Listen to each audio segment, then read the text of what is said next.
আসসালামু আলাইকুম। সবাই কেমন আছেন? আশা করি সবাই ভালো আছেন। আমিও আল্লাহর রহমতে ভালো আছি। আজকে অফিস থেকে বের হয়ে গেলাম।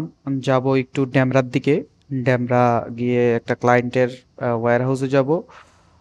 ওখানে গিয়ে একটু ক্লায়েন্টের সাথে কথা-টথা বলবো। কথা বলে ওনাকে একটা ডকুমেন্ট দেওয়ার আছে, ওটা দিব।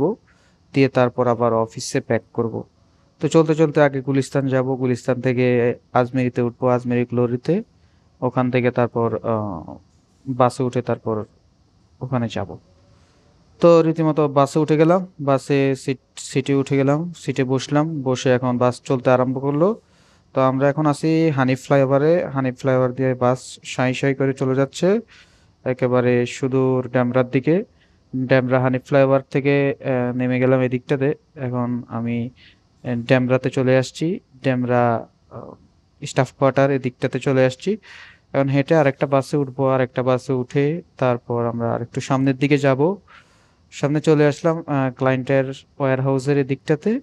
সো সামনে যাচ্ছি, আপনারা আমাকে দেখতে পাচ্ছেন। খুবই ঘামে আসলে জর্জরিত অবস্থা। এই রোডটা আগে অনেক খারাপ ছিল, এখন এই রোডটা ঢালাই দিয়েছে। রোডটার অবস্থা অনেক উন্নতি হয়েছে। সামনেই ক্লায়েন্টের ওয়্যার হাউস আছে, আমরা ওখানে যাব। গিয়ে দেখার চেষ্টা করব যে আছে কিনা। তো এখানে আইসা দেখলাম যে দুঃখজনক হলেও যে ওয়্যার হাউসে তালা মারা। ক্লায়েন্ট নাকি 2 মাস ধরে এখানে আসে না। ওনাকে আর ওনার ডকুমেন্টটা দেওয়া হলো না, ওনার সাথে কথাও বলা হলো না। অনেকক্ষণ এদিক সেদিক ঘোরাফেরা করে সবার থেকে মতামত নেওয়ার পরে জানা গেল যে ক্লায়েন্ট এখানে নেই। পরবর্তীতে আমি কথা বললাম অফিসে, অফিস থেকে বললো যে ঠিক আছে আপনি চলে আসেন। পরে আমি চলে যাচ্ছি এখন অফিসের দিকে আবার। অফিসের দিকে আবার ব্যাক করব। সবাই ভালো থাকবেন, সুস্থ থাকবেন। আল্লাহ হাফিজ।